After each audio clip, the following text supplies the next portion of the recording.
This is Le Bourget Airport. Under close guard, the two black boxes of the Rio-Paris flight are ushered into the offices of the BEA, the Bureau of Inquiry and Analysis, the French Civil Aviation Authority. The boxes have just been recovered from a depth of 3,900 meters and are ready to reveal their secrets. 23 months after flight AF447 crashed in the middle of the Atlantic Ocean. For 2 years now, the world has been wondering what caused this accident. 2 years during which the families of the 228 victims have been desperate to find out what happened to their loved ones. 2 years during which investigators have tirelessly pursued what's already one of the biggest inquiries in the history of aviation. For the first time, using previously unseen footage, we are going to tell you about their search in the ocean depths.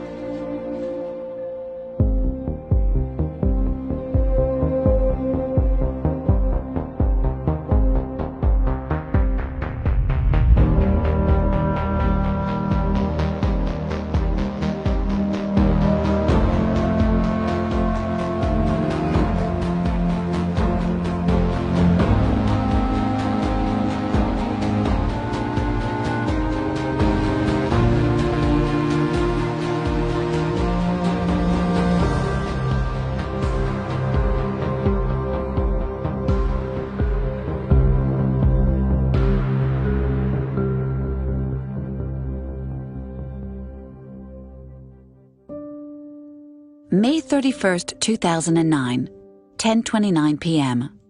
Flight AF447 takes off for Paris. At 2:10 a.m., it reports its position for the last time, then vanishes in a communication dead zone. Within a few hours, the missing flight becomes headline news all over the world.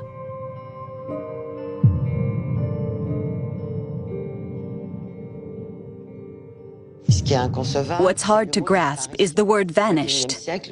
How can a 21st century aircraft just vanish? Nighttime, the middle of the ocean, no witnesses, just disappear without a trace. Very quickly, the French Navy and Air Force deploy considerable resources in the zone.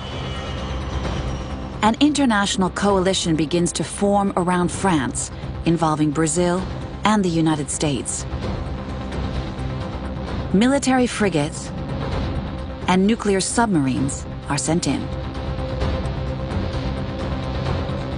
At this stage, the passengers' families have not given up hope.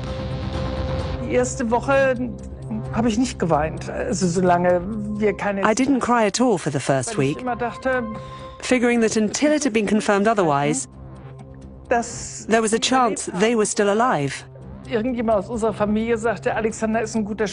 Someone in our family said, Alexander is a good swimmer, so is Julia. Maybe they survived. Those are the kind of irrational thoughts you have in that situation. In the days following the disappearance, the Brazilians find the tail fin of the AF447, as well as pieces of debris. In total, 1,000 pieces are found floating on the surface, amounting to approximately 5% of the aircraft. These clues make one thing certain: no passengers can possibly have survived.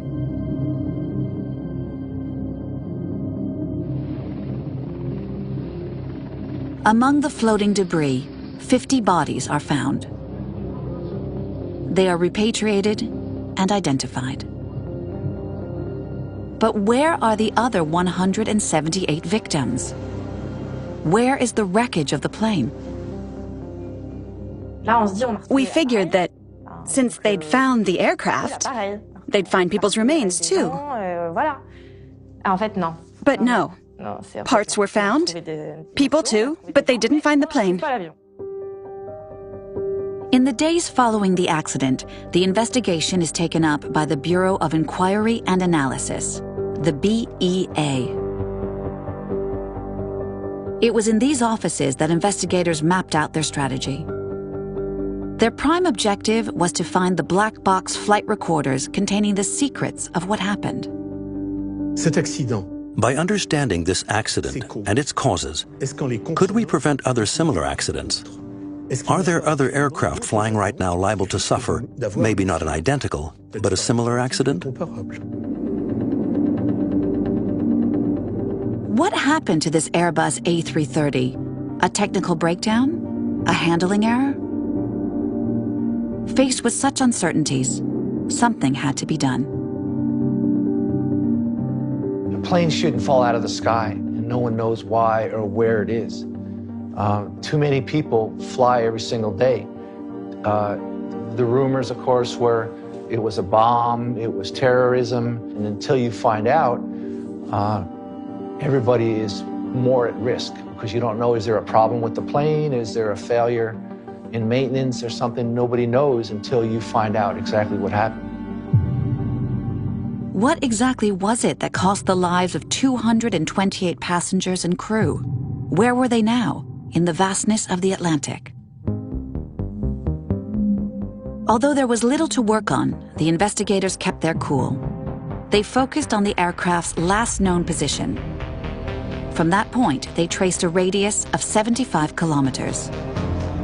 This was the designated search area. Cliffs, mountain peaks, flatlands. The uneven topography beneath the water makes it one of the most mysterious, most hostile areas of the Earth's surface. It was like trying to find a single piece in an area the size of Switzerland, or a large part of Switzerland. We were looking for a needle in a haystack.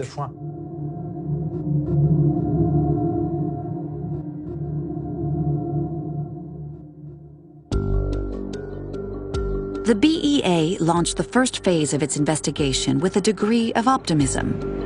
They were looking for the signals transmitted by the black boxes. To that end, the French Navy submarine, the Emeraude, was deployed to comb the area. The BEA also called into action two ships, the Fairmount Glacier and the Fairmount Expedition. These two vessels boast unique hydrophonic technology for sounding out the seabed.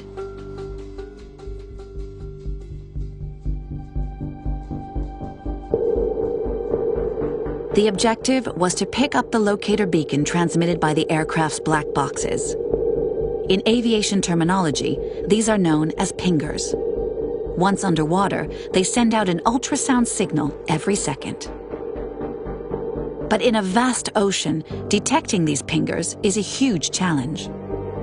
First, the beacon needs to have survived the impact of the accident. Then it has to be found within the 30 to 40-day period during which the signal is transmitted. It had to be found. It just had to be. We had no choice. We had just 30 days, and we had the best possible onboard resources at our disposal. To coordinate this armada of hardware, the BEA also chartered an immense ship, the Pourquoi Pas.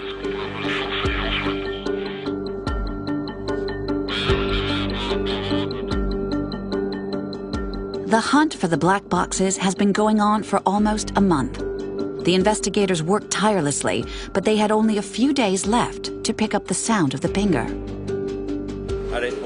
Okay, we'll go back up towards point 63. We're now at 2,500 meters.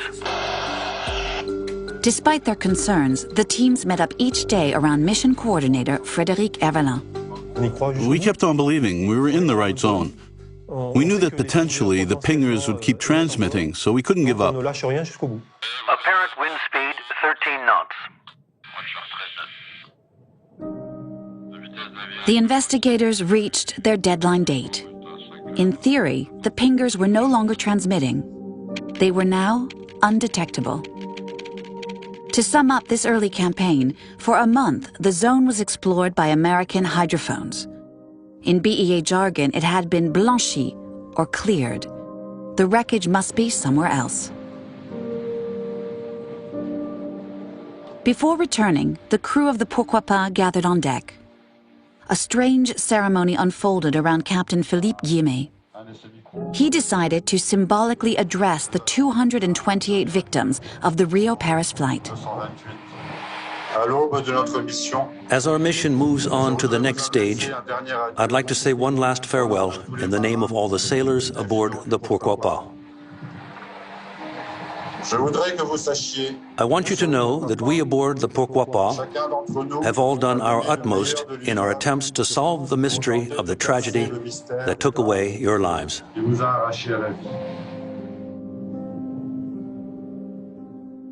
Meanwhile, the lack of progress began to arouse suspicion among the victims' relatives regarding the integrity of the investigation.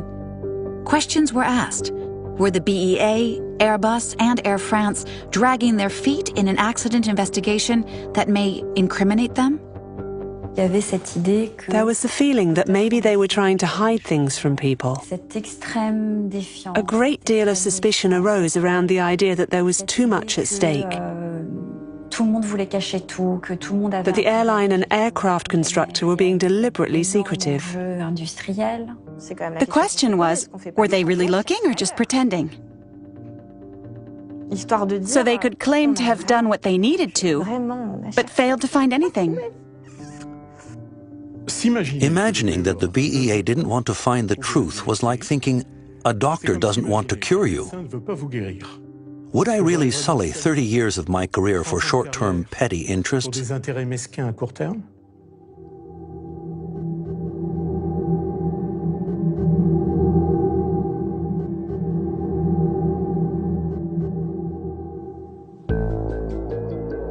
Despite the failure of the initial phase, despite the rumors, the BEA wasn't about to give up. Since they could no longer count on the pingers, some new hardware was towed in. High-resolution sonar equipment designed for geological study of the seabed.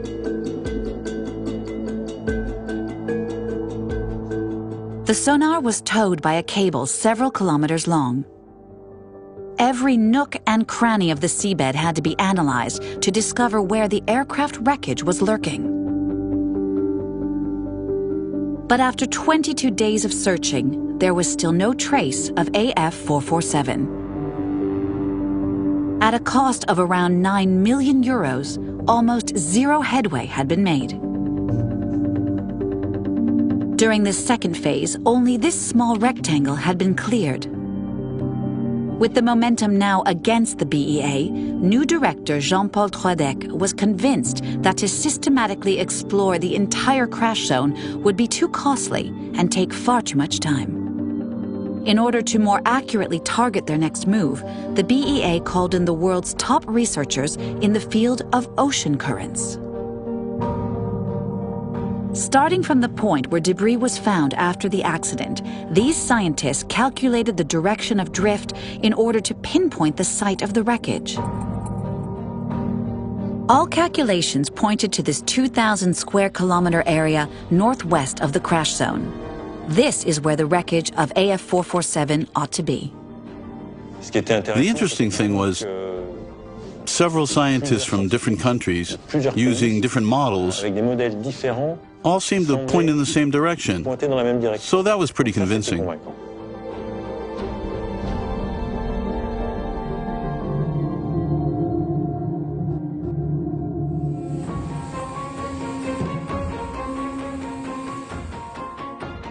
The port of Recife in Brazil, 9 months after the accident. 2 ships chartered by the BEA, the Seabed Worker and the Anne Candy's weigh anchor. Paul-Henri Nargiolet was handed the reins for this new campaign. His previous experience involved exploring the Titanic.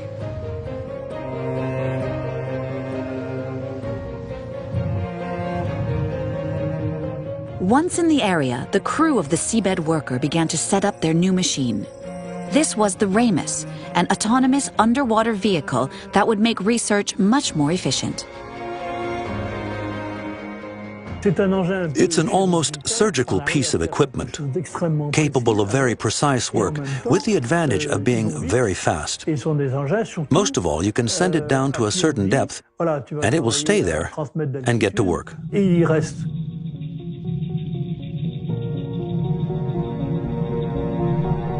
Once on the seabed, the Ramus started its sonar scans. It works like an underwater drone. Adapting to the relief, it sounds out the depths with surgical precision. Once near the seabed, its camera is triggered. This gives the crew on the surface visual contact with the seabed.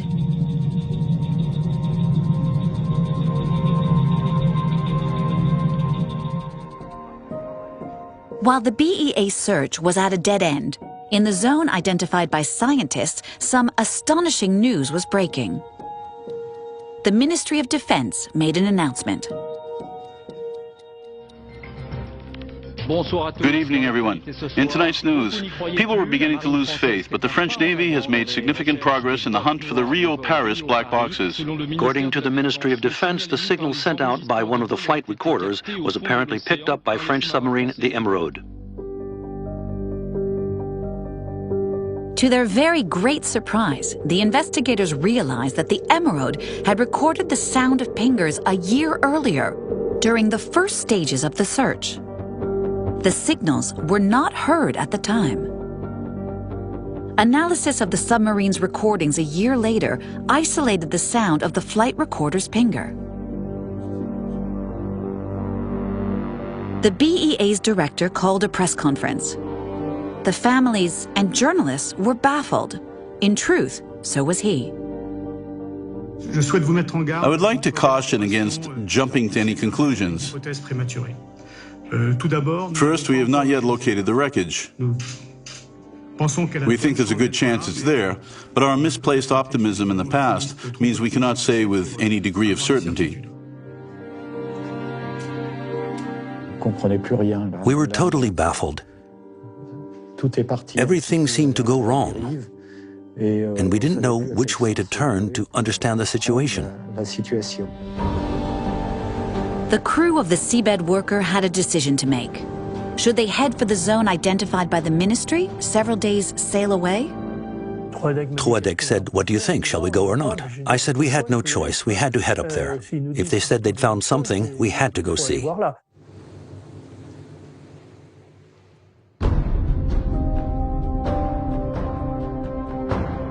Paul-Henri Nargeolet gave orders to head southwest. The seabed worker thus set off for the other side of the search zone, following up the ministry's lead. The AF447 black boxes and their secrets were apparently right there.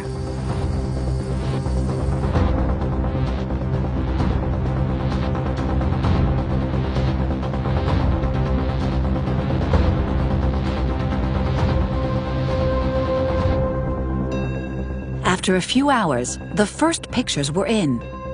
No trace of debris. No trace of the black boxes detected by the submarine.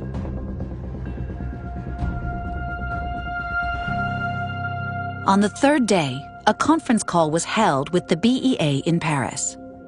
Olivier Ferrand had some news. Hello? We'd like to inform you. Of the latest developments. Are you sitting down?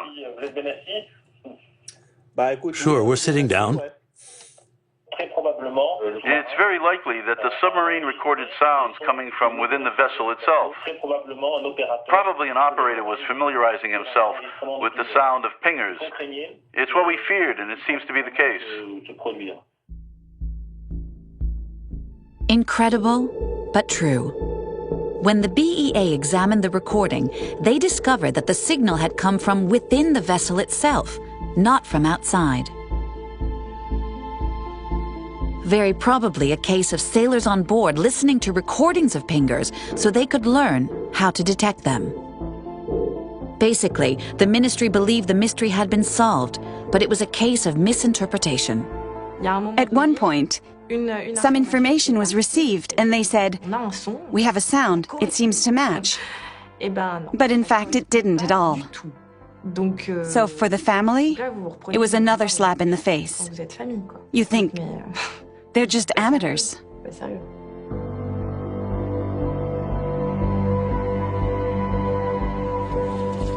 On the seabed worker, the atmosphere was heated.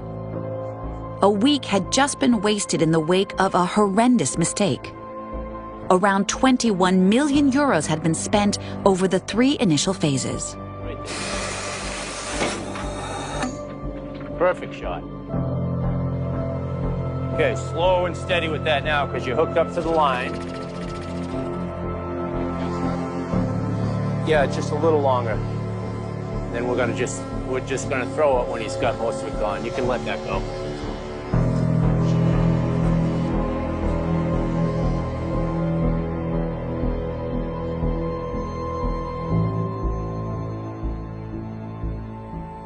At the BEA, frustration was spilling over.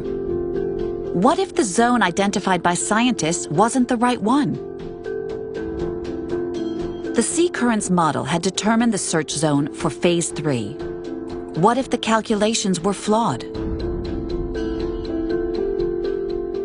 At a meeting, Jean-Paul Troadec and Olivier Ferrand realized their strategy needed to be reassessed. They decided to use concrete evidence and see in situ how the sea currents actually worked. To that end, the BEA dropped buoys equipped with GPS into the zone to analyze their drift. 2 weeks later, the results were astonishing. Each buoy seemed to take a completely unpredictable trajectory. The unavoidable conclusion was that in this area of the Atlantic, sea currents are completely random.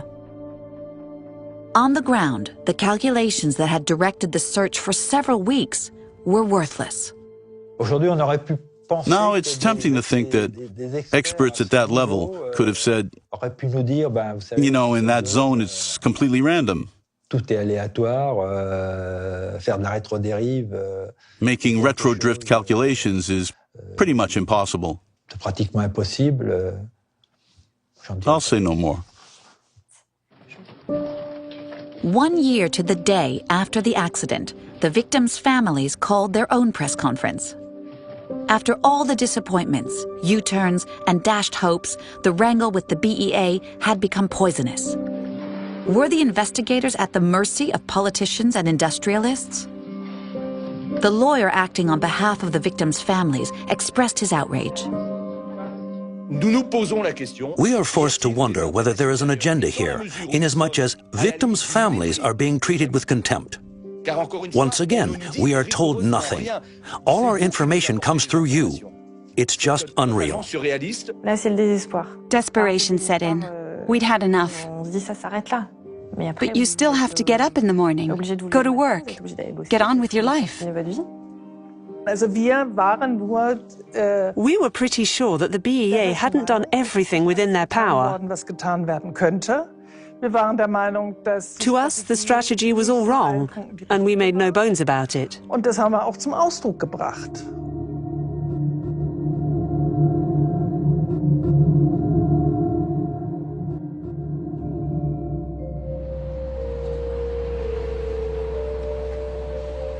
After a long 10-month interruption, the search resumed. Jean-Paul Troadec, director of the BEA, had managed to obtain more funding from Airbus and Air France to launch a 4th campaign. A press conference was called at the Ministry of Ecology and Transportation. After Phase 3, we are more confident than ever that we can work in these terrains, and that the strategy that we have developed to look at every place twice at least, we have a confidence that if the aircraft is in this area, we will be able to identify the wreckage. I want to emphasize that none of this is easy, none of this is routine. Working at these depths in the ocean, again, is at the very cutting edge of research and exploration on the planet.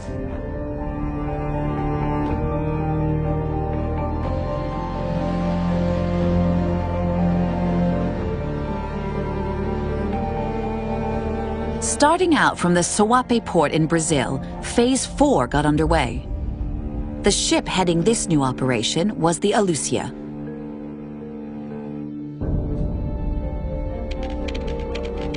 The objective was to search around the last known position of the plane and then explore the whole of the circled area, come what may. It was basically a return to square one, exploring zones that had already been cleared, maybe erroneously, during the first phase.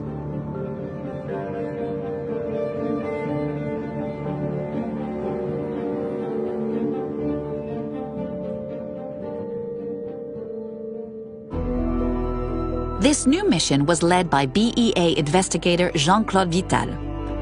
He would unwittingly become one of the key figures in the AF447 mystery. On the 9th day, there was a new twist. Mike Purcell, the man behind the Ramus, went to see Jean-Claude Vital. I was having dinner, and Mike came along, and he said to me, "Jean-Claude, we have something that might be an echo."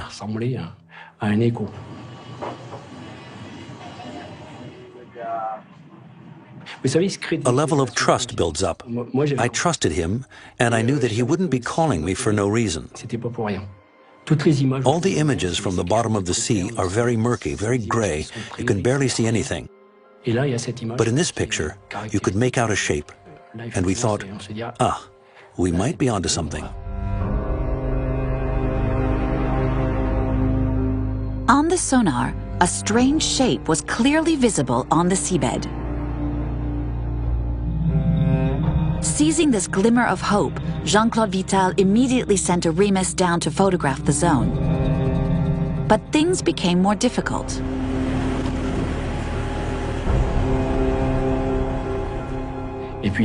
Then the weather turned. A storm blew up, conditions worsened. We couldn't bring the Remus up. We had to wait several hours until the sea calmed down to recover the robot.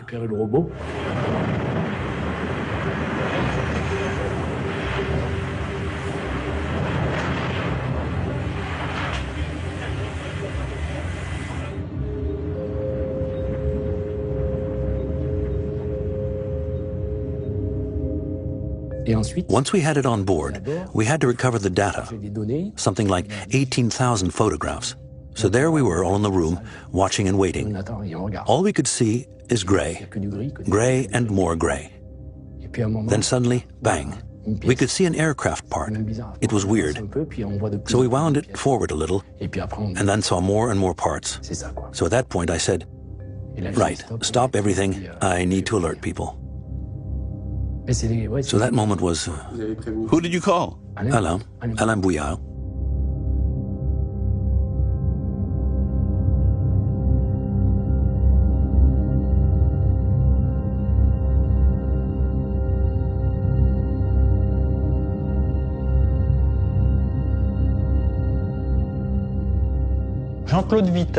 Jean-Claude Vital called me, I think it was Saturday morning at around 6 a.m.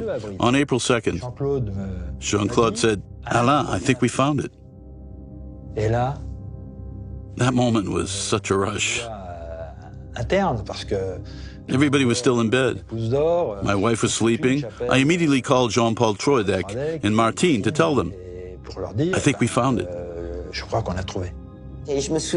I remember arriving at the BEA. I think it was about 8 in the evening. Alan was at his desk, still looking at the photos he'd just received. And when I saw him, he said, "We've got it." So I said, "Are you sure?" He said, "Yes, I'm sure. I've got photos showing the plane's registration." So then I thought, right, so now we're moving on into another phase.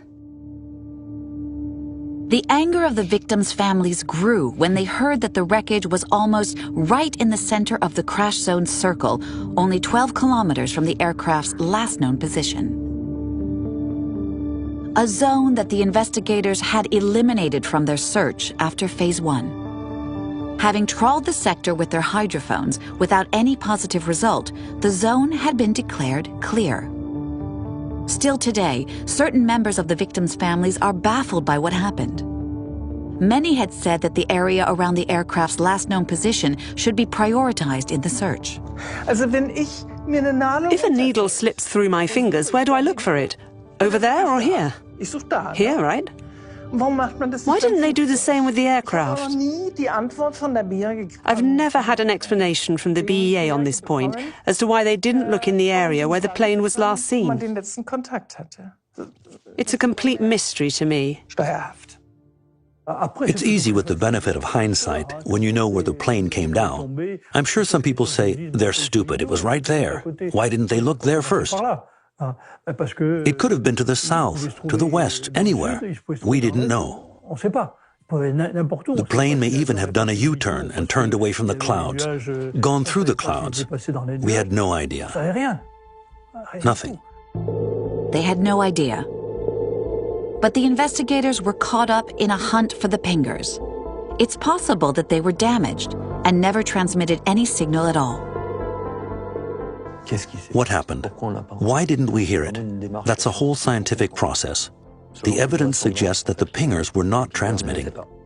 Rightly or wrongly, later we were proved to be wrong. We decided that the aircraft could not be in the zone scanned by the hydrophones.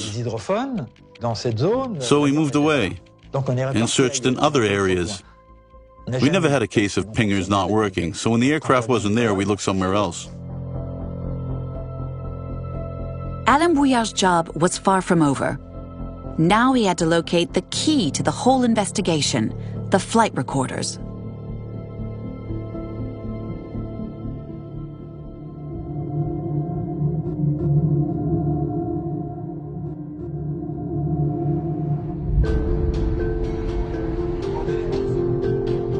This time, the investigators knew exactly where to look.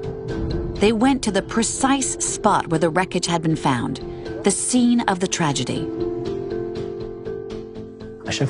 Every time I do a search at sea, I'm struck by the same thing. On the surface, there's absolutely nothing. The sea swallows everything, then forgets. When I was on the surface where the aircraft crashed, it was just incredible. There's nothing left. But if you go down, it's all there, waiting. It's been there for 2 years. At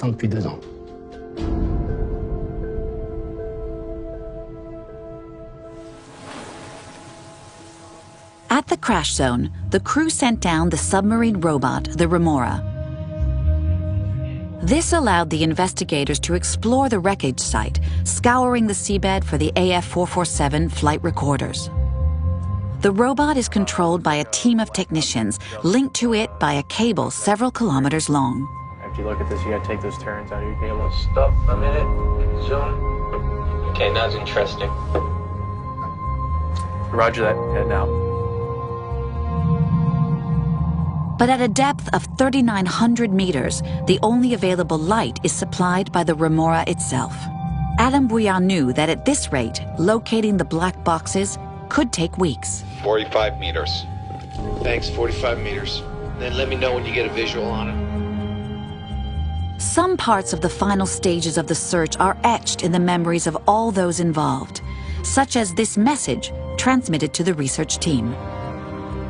Alain brought this email to me, and it was the husband of one of the flight attendants, and said, please tell all the people on the boat, the investigators, the technicians, the seamen, thank you for your efforts in this, and that he and his children prayed for us every day, which was very emotional to me, that in his grief, he is thinking of others, and that he was thinking of us and thanking us. There's a line there. It looks like two things. There's another one there on the right.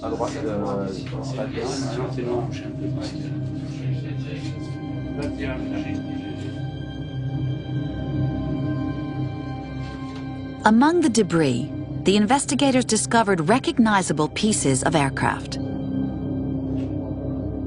Parts of the fuselage, sections of the cabin, even the co-pilot seat.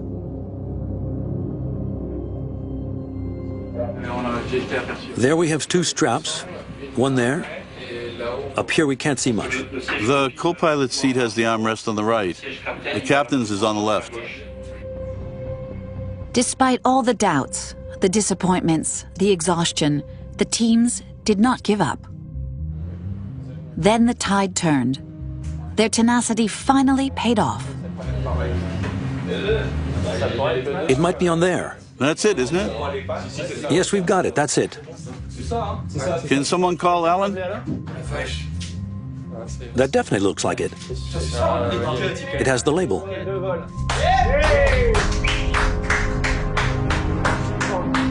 Where's the food?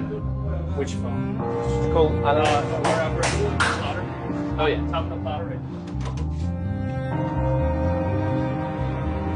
Hello? We found one. Can you come down? Okay. Once the flight recorder had been found, it had to be identified. Was it the FDR, the flight data recorder, or the CVR, the cockpit voice recorder?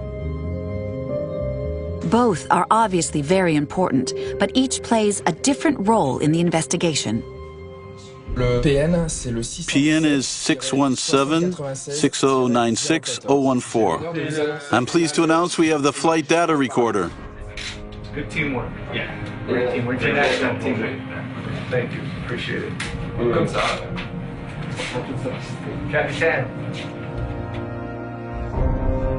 Aircraft trajectory, altitude, engine parameters. This small orange cylinder potentially contains over 1,500 pieces of data about the flight. It should answer the question everybody has been asking for the last 2 years.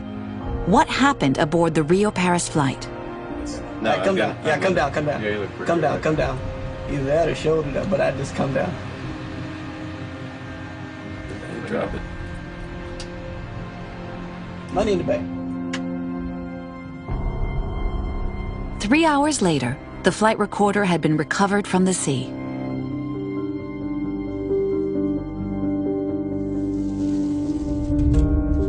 A few hours after that, investigators located the second recorder, just a dozen meters or so from the first. Faces lit up with excitement.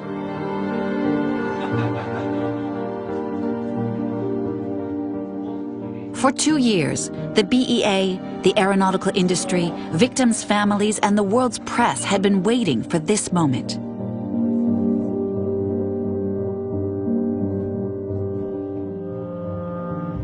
Right in the middle of the Atlantic, the black box flight recorders had finally been recovered. The FDR, the flight data recorder, and the CVR, the cockpit voice recorder. A recorder is only this big, and it was in the middle of the ocean. That little box will tell us a lot about the fate of 228 people.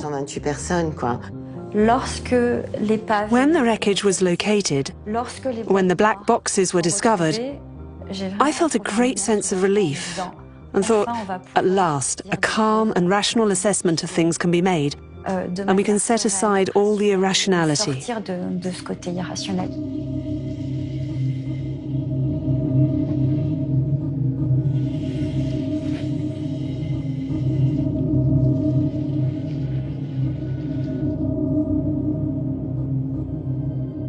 It took 176 days at sea and no less than 31 million euros to find these two black boxes and maybe finally understand what caused the tragedy. Yes, it's in pretty good condition. It was, of course, essential to recover the flight data. But Alain Bouillard sensed that an explanation for the accident would probably come from this recorder, the one that captured the pilot's final conversations.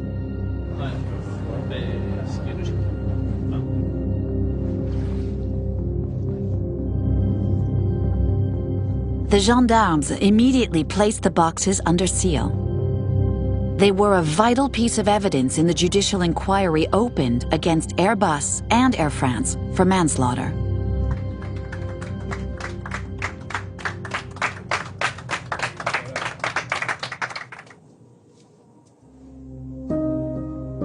At this stage, Alain Bouillard remained cautious. Nothing had yet been established. If the black boxes turned out to be unusual, some pieces of debris could provide precious information.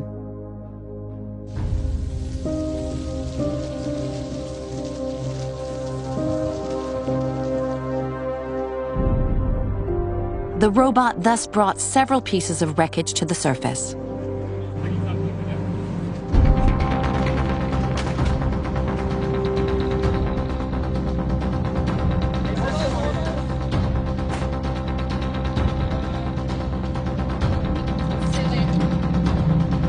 Okay, quick release. Yes. We've got right and left back strap.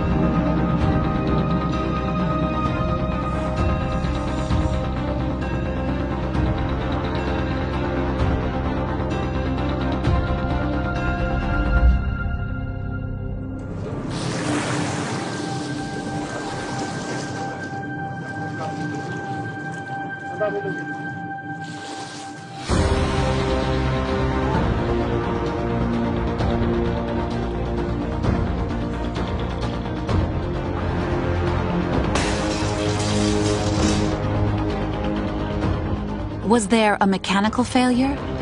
An examination of the engine would reveal a great deal. At this stage, though, no theory could be discounted.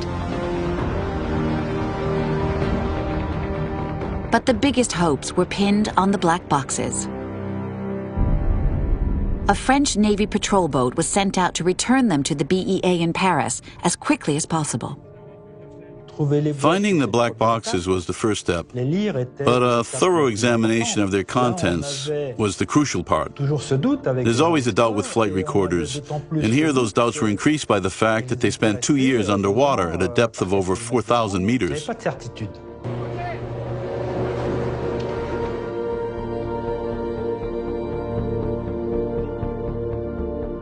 From the middle of the Atlantic Ocean, the truth behind flight AF447 was finally making its way to Paris.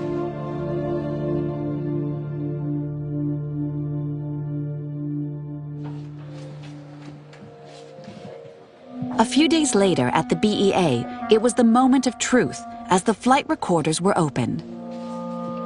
An operation that investigators, the aeronautical industry, and the world press had been waiting for 22 months.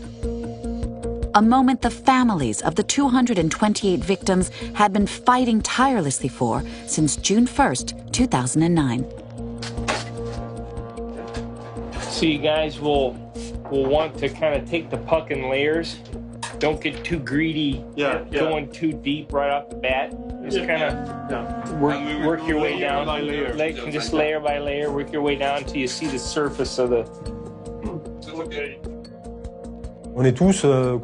We're all struck by the odor emanating from the recorders, the smell of mud, which filled us with foreboding concerning the state of the electronic cards, which we couldn't see yet.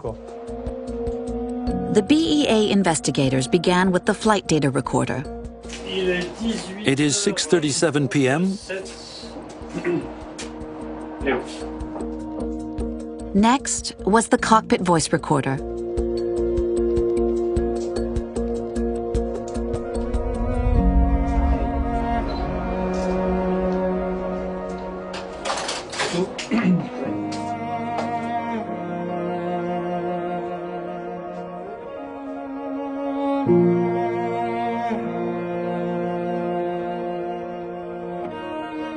After many hours of drying to remove moisture, several examinations and repairs, it was time to power up the recorders. The tension was palpable. At the BEA, everyone was holding their breath.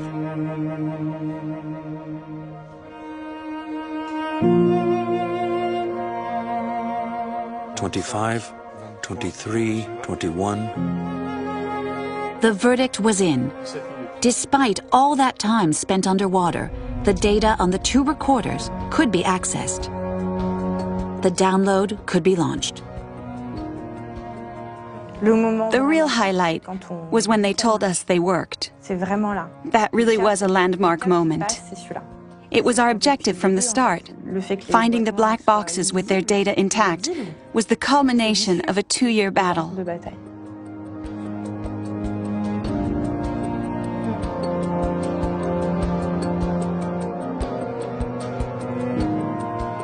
After 22 months of suspense, the truth would finally be out. Hard data was now accessible, and the flight could be analyzed, minute by minute, to reveal any potential mechanical failures. And there was a sound recording. Investigators could now hear what happened in the cockpit.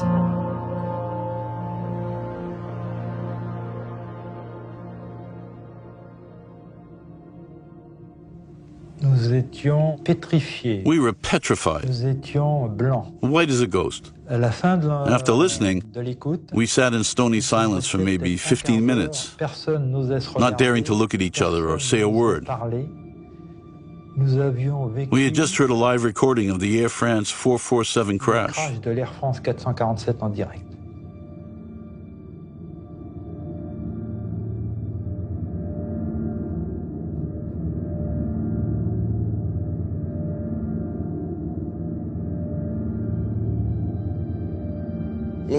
The families, who for 20 months had to accept the loss of their loved ones without any tangible proof of their death, were forced to create a scenario for the accident. Otherwise they couldn't cope, couldn't accept the loss.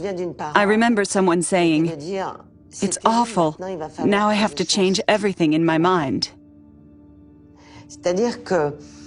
Meaning their scenario didn't necessarily match the one that investigators produced from the flight recorders. I thought that must be dreadful.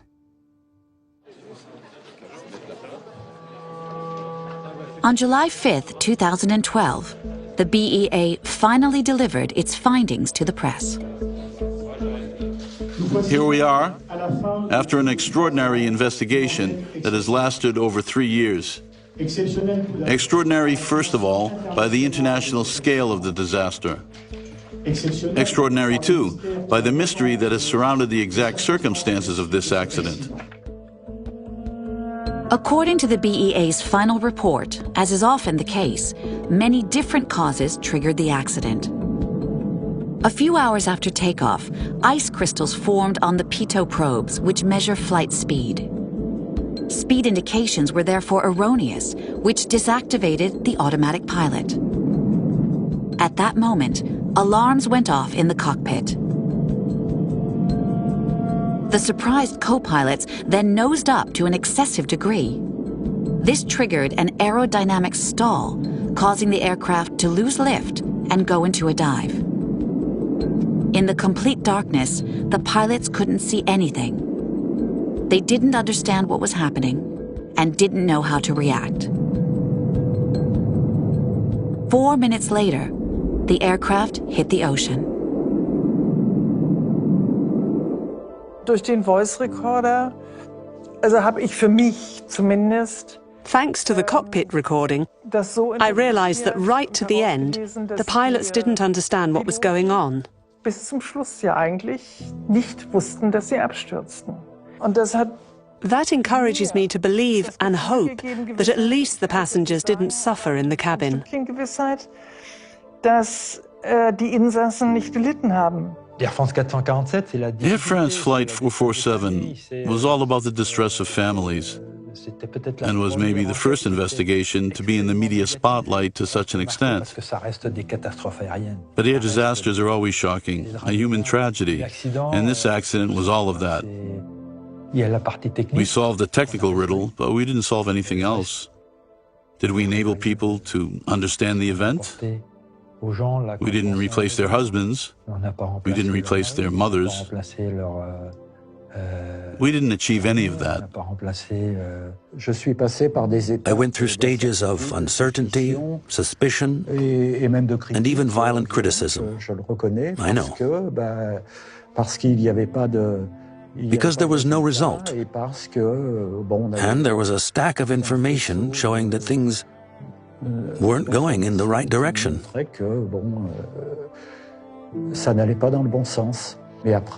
But having analyzed it all, I think they did as much as they could. Mistakes were made, but they did as much as they could. So there it is. I changed my mind.